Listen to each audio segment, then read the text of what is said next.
મોરબી કાલિકા પ્લોટના રહેવાસીઓએ કર્યો છે ચક્કાજામ। રવાપર રોડ પર ચક્કાજામ કરવામાં આવ્યો। ઉભરાતી ગટરથી કંટાળેલા સ્થાનિકો રસ્તા પર ઉતરી આવ્યા છે। ગઈકાલે સ્થાનિકોએ સમસ્યા દૂર કરવા કોર્પોરેશનને સાંજ સુધીનો સમય આપ્યો હતો। જો કે સમય પૂર્ણ થવા છતાં સમસ્યા દૂર ન થતા સ્થાનિકોએ ચક્કાજામ કર્યો।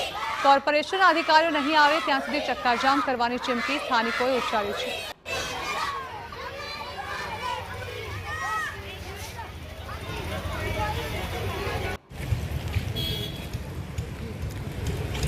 समस्या है भूगर्भની પાણી અમારી ગટરમાંથી જાતું નથી। અમે લોકોએ નગરપાલિકામાં ફરિયાદ કરી દીધી। નગરપાલિકામાંથી એમ કહી દીધું હતું કે ભાઈ આજે સાંજે 5 વાગે આવશું।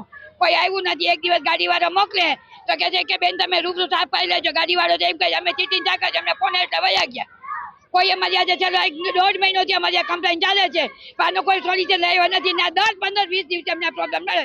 કદાચ ચાલુ થઈ જાય તો પાછો એની 2 દિવસ પછી